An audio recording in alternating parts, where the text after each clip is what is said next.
Good afternoon once again, ladies and gentlemen. It is your boy Lewis, man, and you already know what it is, man. I'm once again back with another banger with yet another video. This time you see my selfie form, wide angle selfie camera, right? Anywho, hit that like button, hit that subscribe button, hit that notification bell to always receive the latest and greatest content as possible. I love and appreciate you guys for always taking the time to watch my videos. And at the end of each video, make sure to like and share this video. It'll only help the channel grow. I love you guys for always taking the time. I hope everyone is having a wonderful Friday afternoon. It is the weekend at this point, and it is bright and sunny outside when it looked like it was going to rain today. And there was a little bit of slight rain. But anywho, I am glad to be doing this video because, ladies and gentlemen, LeBron James once again has spoken. I'm looking at this report on Bleacher Report, and the question was asked on LeBron, what does he think about the Eastern Conference teams that are fighting for position to try to make the NBA Finals in terms of the top teams in the league? And we're talking about the Boston Celtics, who took his Cavaliers to 7 games last year in the Eastern Conference Finals without Gordon Hayward and Kyrie Irving, their two best players. We're talking about the Toronto Raptors, we are talking about the Philadelphia 76ers, and we're talking about the Milwaukee Bucks. And LeBron faced Toronto. Oh, nobody's really talking about the Pacers, even though Oladipo was injured, but LeBron did face them. So take a listen to what LeBron just said. He said that all of these teams are gunning for the championship and that they can believe that they can win the East. Toronto's going for it. Milwaukee's going for it. Philly's going for it. And Boston, they really believe that they can win the East, and they're going for it. They just don't have to go through the city of Cleveland anymore because obviously, for everybody knows, LeBron James was with the Cavaliers for the last 4 seasons before he joined Los Angeles in the offseason. And he said that the East is up for grabs now because they don't got to run through me. And as Bleacher Report so profoundly, precisely put it with a nice little, pretty little bow, as a gift to all of us fans, how LeBron has not missed the NBA Finals since 2010, when he took the Cavaliers to 61 victories, won the MVP for the 2nd year in a row, and lost to the Boston Celtics in an upset in a 6-game series. And once again, I'm going to tell you that the Boston Celtics were not a super team. They were not. They did have all-stars Rondo, Pierce, and Garnett, but Rondo was the only young player. Paul Pierce and KG were past their prime. Those were not prime guys. So, anywho, LeBron basically said that they got to run through me. That's great, man. If you guys remember, I did a little slight LeBron versus KD video, and I also was on a live stream doing LeBron against KD. There was a LeBron against KD in a live stream. And I said both records of both players with their respective teams before they joined 2+ All-Stars. I said Kevin Durant in the Western Conference in 92 career playoff games was 50 and 42. 50 and 42 in the playoffs through 92 playoff games. Since then, he's 32 and 5. Well, actually, no, so I said that he was 32 and 5. I think that record kind of went up a bit. So it changed because of the 2018 playoffs. But basically, he was 32 and 5. Through that. And he's 32 and 5. Yes, he is 32 and 5 because I forgot that they lost 4 games in the. No, I'm sorry. No, not even, because they lost 1 game in 2017 and they lost 5 games in the 2018 playoffs because they went 16 and 5. I forgot because the Rockets gave them 3 losses and then the Pelicans and the San Antonio Spurs got 1. That should have been a sweep in terms of the Spurs, so they should have went 16 and 4.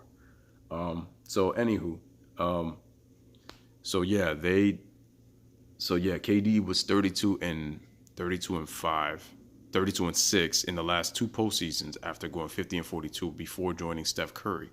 I said LeBron was 42 and 27 with the teams he played on, so 15 games above 500. When he joined Dwayne Wade and Chris Bosh all the way up to 2018, his playoff record went 96 and 30. That's 66 wins over 500 compared to 15. That's a 51 win differential. 51 games over 500 differential when you compare it to 15 games over without really any star players or all-star players compared to 2010 on from joining Miami and going 96-30. That's astronomical. Those are astronomical. But it tells you that, again, LeBron was facing a lot of weak Eastern Conference teams.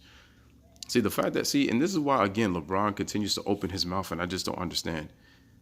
In 2013, LeBron went against the 38-44 Milwaukee Bucks. Now, you play who's in front of you. But LeBron monopolized the Eastern Conference. And I said that Kevin Durant monopolized the West when he made his move to the Warriors. Because it's got everybody going, there's just no way that they can compete with these guys because of what Durant did. And I told you guys, we're in year 3 and we're still talking about this. We're still talking about Kevin Durant being the snake of all snakes. When again, LeBron is King Cobra. Okay? People need to stop trying to justify the moves because how LeBron built the super team and Kevin Durant joined the super team.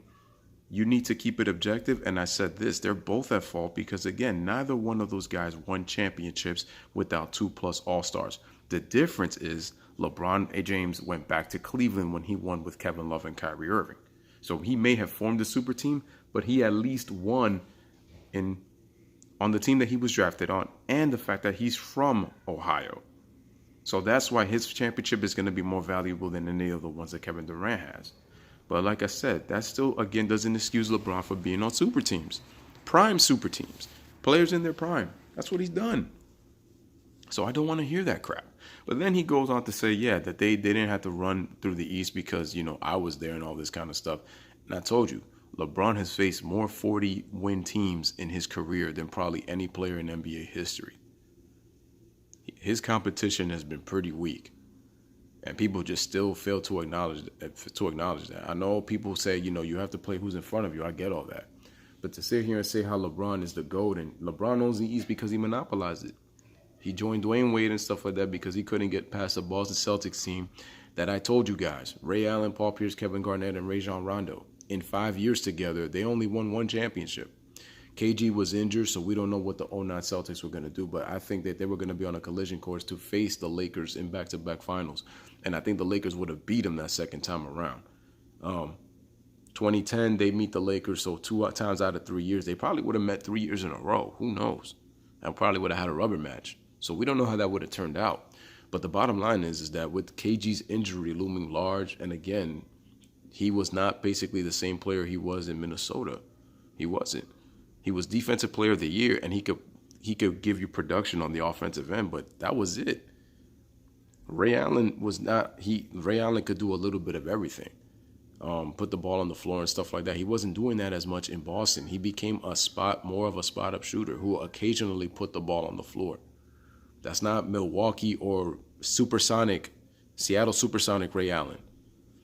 And Paul Pierce, again, was already getting older. Like, he was, 29, 30, which is, again, that's still prime. But once again, it's like, you got to be, if it was Ray Allen was 28, 29, and KG was 27, 28, I could have really said that Boston was a super team, but they really weren't. And again, Ray Allen and KG were traded there. They did not sign as free agents. I keep saying that.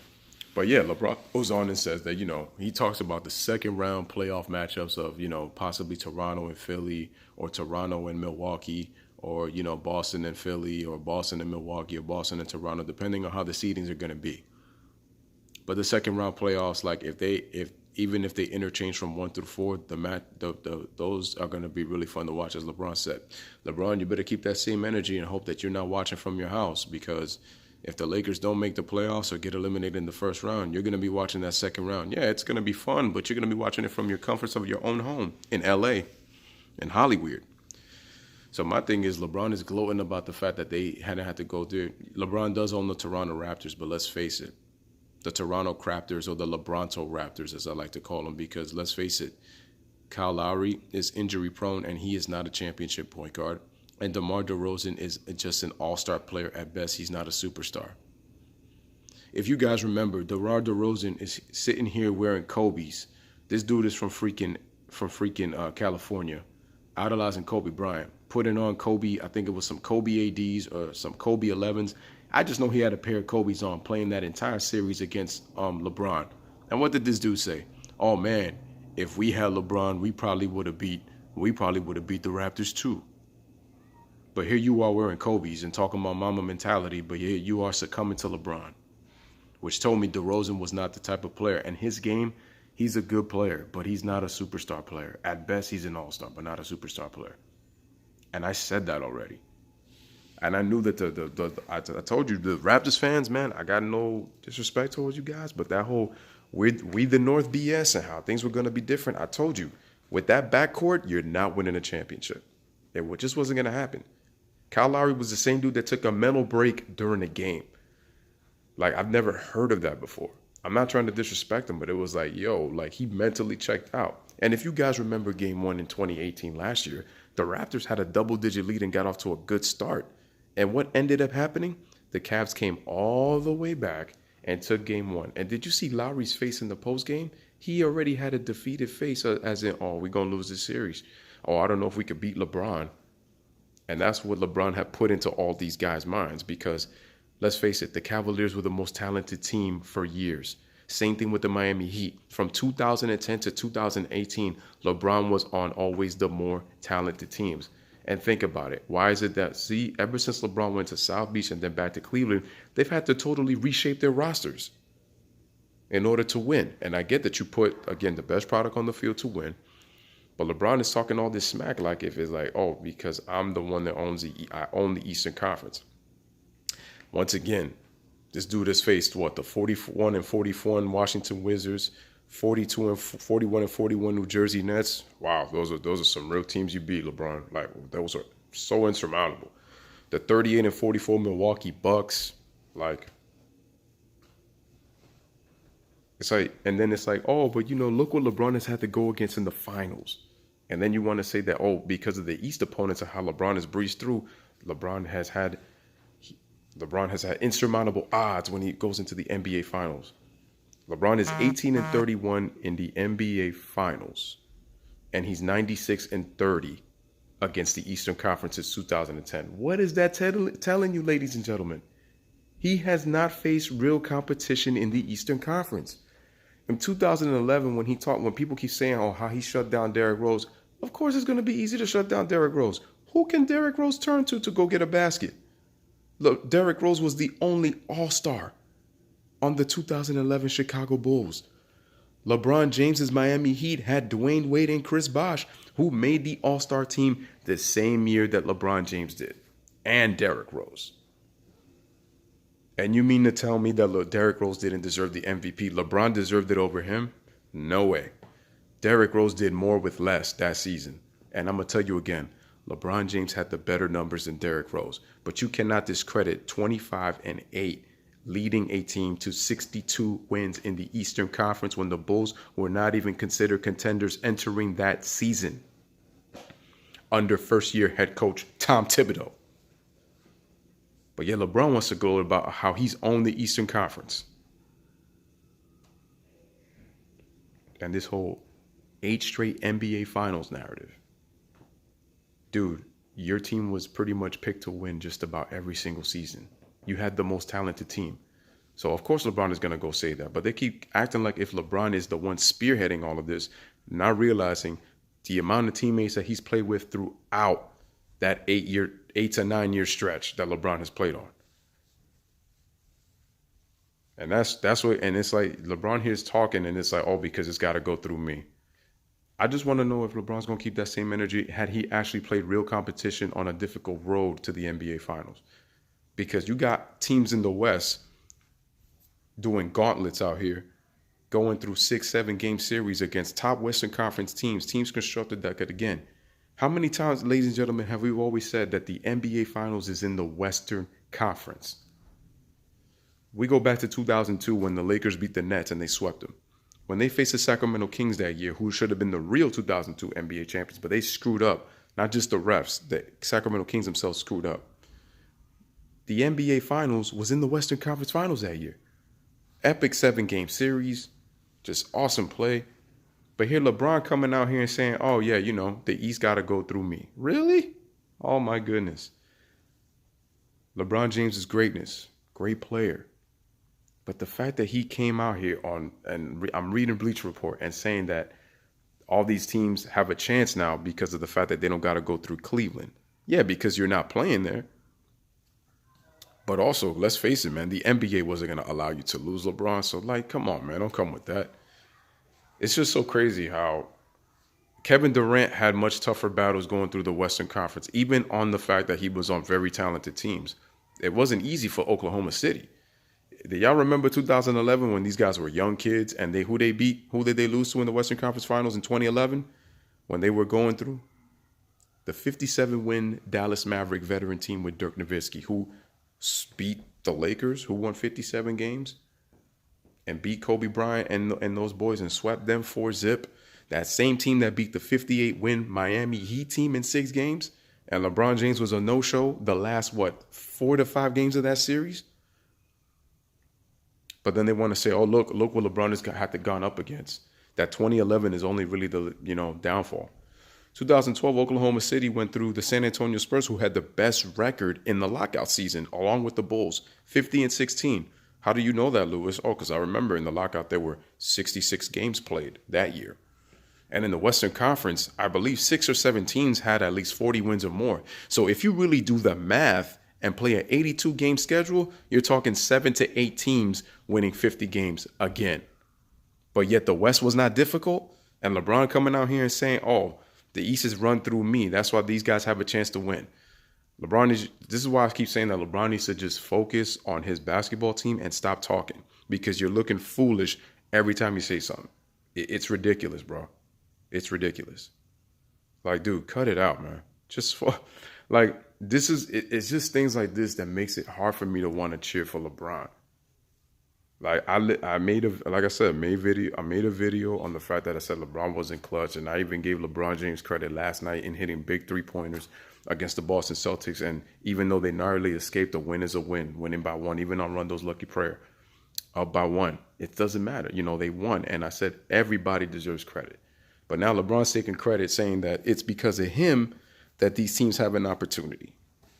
I just wonder, is he going to have that same energy when teams give him that smoke if he actually face competition in the Eastern Conference throughout that 8-year stretch? We were going to see, honestly, if LeBron could honestly talk and say that, the East has run through me.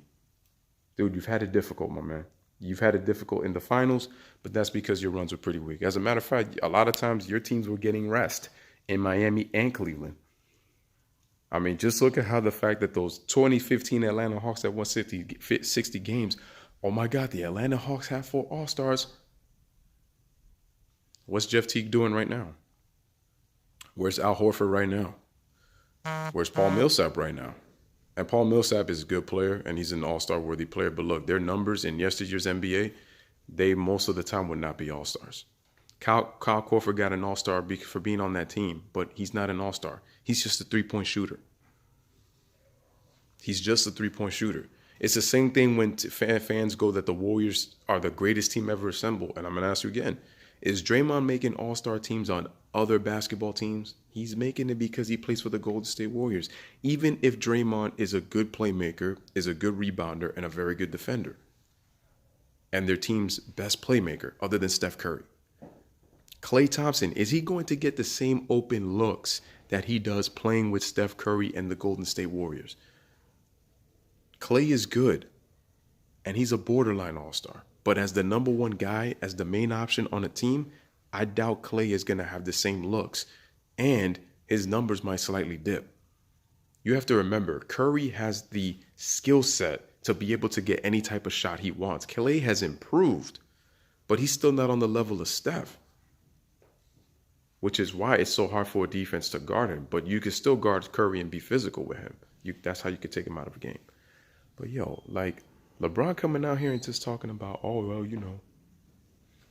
the Eastern Conference is run through me. Like, they're not going through the city of Cleveland anymore. Dude, you've been on great teams. It's amazing how probably other players are going to say that with the help of others. But LeBron is like, it's because it's not run through me. Because now the self-proclaimed king out here chasing Michael B. Jordan, because that's the real ghost he's chasing, Michael B. Jordan, not Michael Jeffrey Jordan. Sorry. It's MBJ, not MJJ. So, no. My God. And I will say this, man. And it's so crazy. If LeBron is saying all this stuff and people saying that LeBron is afraid of the West, then why didn't LeBron stay East? And I wanted to see, had his team in Cleveland beat the Boston Celtics fully healthy with Kyrie Irving, or the Raptors getting Kawhi Leonard, and seeing how he matches up against that depth of Toronto with Kawhi Leonard on there, or facing the Philadelphia 76ers with Embiid, Simmons, Jimmy Butler, and now Tobias Harris, or the Milwaukee Bucks with Greek Freak, and now adding Nikola Mirotic and the depth that the Bucks have, playing well on defense with their new offensive system. See, I wanted to see how LeBron was going to stop against those teams. Oh, and if the Indiana Pacers had Victor Oladipo healthy with how well they had been playing, I would have wondered to see how LeBron would have fared against them. Let's see if LeBron makes it out the East. And if he could beat all those teams at full strength, LeBron James, for that one season, I would give you a ton of credit for going through, obstacle odds. Because I already know what they're going to say. Oh, look what he had to go through in 2018 with the Pacers. Look what he had to go through with the Raptors and the Celtics.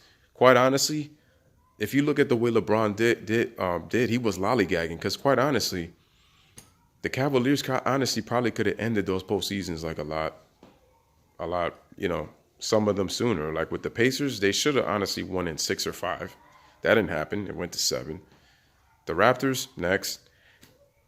And the Boston Celtics, they went to 7 games with them, but I honestly thought that they should have beat them in about 5 or 6.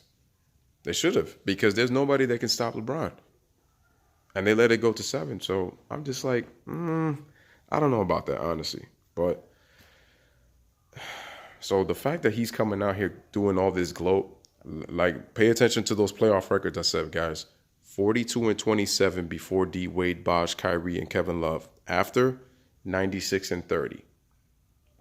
And that's even including the fact that a part of his team got traded with Isaiah Thomas, Derrick Rose, Jay Crowder, Dwayne Wade.